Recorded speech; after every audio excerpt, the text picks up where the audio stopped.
Hello friends, ओम श्री गणेशाय नमः। ओम नमः शिवाय। आप सभी का स्वागत है आपके अपने यूट्यूब चैनल पर। फ्रेंड्स, आज हम आपको इस वीडियो में बताने जा रहे हैं श्रावण मास महात्म्य के 21वें अध्याय की कथा के बारे में, जिसकी श्रवण मात्र से ही होंगी आपकी सभी मनोकामनाएं शीघ्र ही पूर्ण। फ्रेंड्स, वीडियो शुरू करने से पहले आपसे रिक्वेस्ट है, अगर आप हमारे चैनल पर नए हैं और आपने अभी तक चैनल को सब्सक्राइब नहीं किया है तो प्लीज़ सब्सक्राइब कीजिएगा चैनल को, साथ ही प्रेस कीजिएगा बेल आइकन को, जिससे नए वीडियो से रिलेटेड नोटिफिकेशन आपको तुरंत प्राप्त हो सके। और वीडियो पसंद आने पर वीडियो को लाइक और शेयर जरूर कीजिएगा, ताकि सभी भक्तों को इस वीडियो का लाभ प्राप्त हो सके। और कमेंट बॉक्स में ओम नमः शिवाय जरूर लिखिएगा। श्रावण मास महात्म। सभी प्रकार के विघ्नों का नाश करने वाले तथा सारी सृष्टि का पालन करने वाले श्री गणेश जी तथा ज्ञान की दाता देवी श्री सरस्वती जी तथा सब पुराणों के कर्ता श्री व्यास जी तथा श्री गुरुदेव जी के चरण कमलों में नमस्कार करके भगवान की श्रद्धा और भक्ति रस में डूबे हुए श्रावण मास महात्म्य की कथा कहती हूँ। श्रावण पूर्णिमा पर किए जाने वाले कृत्यों का संक्षिप्त वर्णन तथा रक्षाबंधन की कथा। सनत कुमार बोले, हे दयानिधे, कृपा करके अब आप पूर्णमासी व्रत की विधि कहिए, क्योंकि हे स्वामिन, इसका महात्मा सुनने वालों की श्रवणेच्छा बढ़ती है। ईश्वर बोले, हे सनत कुमार, इस श्रावण मास में पूर्णिमा तिथि को उत्सर्जन तथा उपाकर्म संपन्न होते हैं। पौष की पूर्णिमा तथा माघ की पूर्णिमा तिथि उत्सर्जन कृत्य के लिए होती है, अथवा उत्सर्जन कृत्य हेतु पौष की प्रतिपदा अथवा माघ की प्रतिपदा तिथि विहित है, अथवा रोहिणी नामक नक्षत्र उत्सर्जन करते के लिए प्रशस्त है, अथवा अन्य कालों में भी अपनी अपनी शाखा के अनुसार उत्सर्जन तथा उपाकर्म दोनों का साथ साथ करना उचित माना गया है। अतः श्रावण मास की पूर्णिमा को उत्सर्जन कृत्य प्रशस्त होता है। साथ ही ऋग्वेदियों के लिए उपाकर्म हेतु श्रवण नक्षत्र होना चाहिए।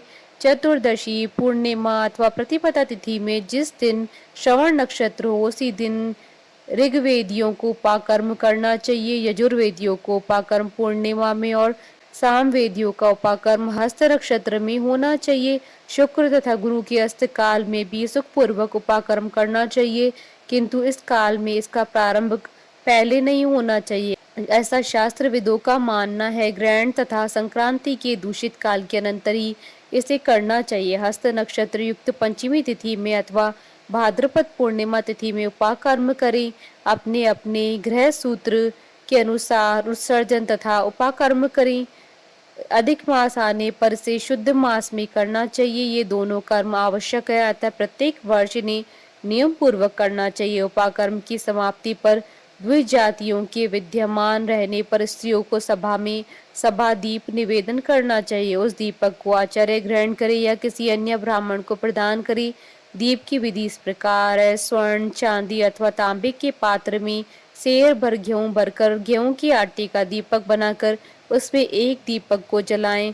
वह दीपक घी से अथवा तेल से भरा हो और 3 बत्तियों से युक्त हो। दक्षिणा तथा तांबूल सहित उस दीपक को ब्राह्मण को अर्पण कर दें। दीपक की तथा विप्र की विधिवत पूजा करके इस मंत्र का उच्चारण करें। सदक्षिण तांबूल सभा दीपोय मुतमम अर्पितो देव देवस्य मम संतु मनोरथा। दक्षिणा तथा तांबूल से युक्त यह उत्तम सभादीप मैंने देव देव को निवेदित किया है। मेरे मनोरथ पूर्ण हो। सभादीप प्रदान करने से पुत्र पौत्र आदि से युक्त कुल उज्ज्वलता को प्राप्त होता है और यश के साथ निरंतर बढ़ता है। इसे करने वाली स्त्री दूसरे जन्म में देवांगनाओं के समान रूप प्राप्त करती है। वह स्त्री सौभाग्यवती हो जाती है, अपने पति की अत्यधिक प्रिय पात्र हो जाती है। इस प्रकार 5 वर्ष तक इसे करने के पश्चात उद्यापन करना चाहिए और अपने सामर्थ्य के अनुसार भक्ति पूर्वक दक्षिणा देनी चाहिए। हे सनत कुमार, यह मैंने आपसे सभादीप का शुभ महात्मा कह दिया। उसी रात्रि में श्रवणा कर्म का भी करना बताया गया है। उसके बाद वहीं पर सर्प बलि की जाती है। अपना अपना ग्रह सूत्र देखकर ये दोनों ही कृत्य करने चाहिए। हैग्रीव का अवतार उसी तिथि में कहा गया है, अतः इस तिथि पर हैग्रीव जयंती का महोत्सव मनाना चाहिए। उनकी उपासना करने वालों के लिए उत्सव नित्य करना बताया गया है। श्रावण पूर्णिमा के दिन श्रवण नक्षत्र में भगवान श्री हरि हयग्रीव के रूप में प्रकट हुए और सर्वप्रथम उन्होंने सभी पापों का नाश करने वाले साम वेद का गायन किया। उन्होंने सिंधु और वित्सता नदियों के संगम स्थान में श्रवण नक्षत्र में जन्म लिया था। अतः श्रावणी के दिन वहां स्नान करना सभी मनोरथों को पूर्ण करने वाला होता है।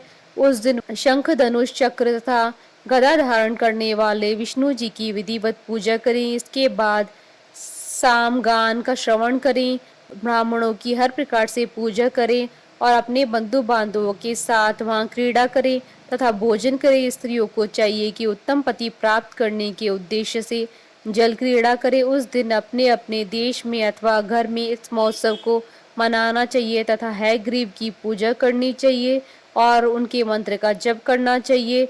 यह मंत्र इस प्रकार है, आदि में प्रणव तथा उसके बाद नमः शब्द लगाकर बाद में भगवते धर्माय जोड़कर उसके भी बाद आत्मविशोधन शब्द की चतुर्थी विभक्ति आत्मविशोधनाय लगानी चाहिए। पुनः अंत में नमः शब्द प्रयुक्त करने से 18 अक्षरों वाला ओम नमो भगवते धर्माय आत्मविशोधनाय नमः मंत्र बनता है। अतः यह मंत्र सभी सिद्धियों को प्रदान करने वाला और 6 प्रयोगों को सिद्ध करने वाला है। इस मंत्र का पुरुष चरण 18 लाख अथवा 18,000 जप का है।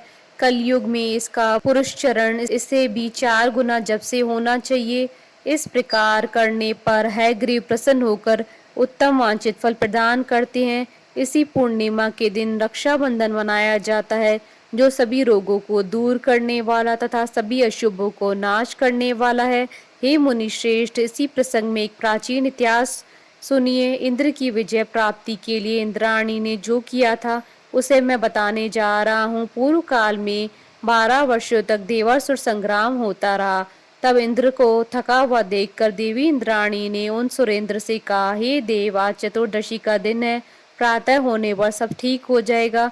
मैं रक्षाबंधन का अनुष्ठान करूंगी, उससे आप अजय हो जाएंगे।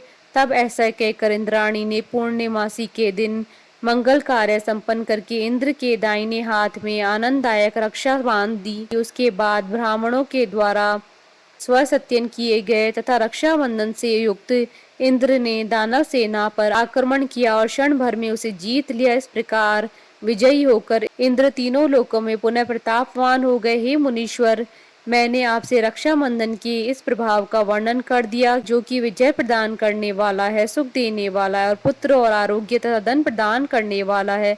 सनत कुमार बोले, हे देव श्रेष्ठ, यह रक्षाबंधन किस विधि से, किस तिथि में तथा कब किया जाता है? हे देव, कृपा करके इसे बताएं। हे भगवान, जैसे जैसे आप अद्भुत बातें बताते जा रहे हैं, वैसे वैसे अनेक अर्थों से युक्त कथाओं को सुनते हुए मेरी तृप्ति नहीं हो रही है। ईश्वर बोले, बुद्धिमान मनुष्यों को चाहिए कि श्रावण का महीना आने पर पूर्णिमा तिथि को सूर्योदय के समय श्रुति स्मृति के विधान से स्नान करे। उसके बाद संध्या जप आदि करके देवताओं, ऋषियों तथा पितरों का तर्पण करने के बाद स्वर्णमय पात्र में बनाई गई स्वर्ण सूत्रों से बंधी हुई मुक्ता आदि से विभूषित विचित्र तथा स्वच्छ रेशमी तंत्रों से निर्मित विचित्र ग्रंथियों से सुशोभित पद्म गुच्छों से अलंकृत और सर्षप तथा अक्षतों से गर्भित एक अत्यंत मनोहर रक्षा अथवा राखी बनाए। उसके बाद कलश स्थापना करके उसके ऊपर पूर्ण पात्र रखे और पुनः उस पर रक्षा को स्थापित कर दें। उसके बाद रम्य आसन पर बैठकर सौहर्दजनों के साथ, वरांगनाओं के साथ नृत्य गान आदि तथा क्रीड़ा मंगल कृत्य में संलग्न रहे। इसके बाद यह मंत्र पढ़कर पुरोहित रक्षा बंधन करे। जिस बंधन से महान बल से संपन्न दानवों के पति राजा बलि बांधे गए थे, उसी से मैं आपको बांधता हूँ। हे रक्षी, चलायमान मत हो। ब्राह्मणों, क्षत्रियों, वैश्यों, शूद्रों तथा अन्य मनुष्यों को चाहिए कि यत्न पूर्वक ब्राह्मणों की पूजा करके रक्षाबंधन करे। जो इस विधि से रक्षाबंधन करता है, वह सभी दोषों से रहित होकर वर्ष पर्यंत सुखी रहता है। विधान को जानने वाला जो मनुष्य शुद्ध श्रावण मास में इस रक्षाबंधन के अनुष्ठान को करता है, वह पुत्रों, पौत्रों तथा स्वर्गजनों के सहित 1 वर्ष भर अत्यंत सुख से रहता है।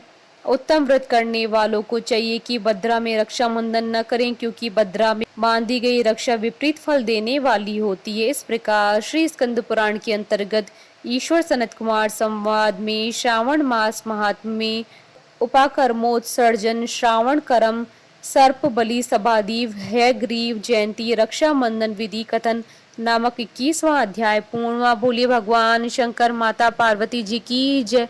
हमारे साथ इस वीडियो में अंत तक बने रहने के लिए आपका धन्यवाद। ओम श्री गणेशाय नमः। ओम नमः शिवाय।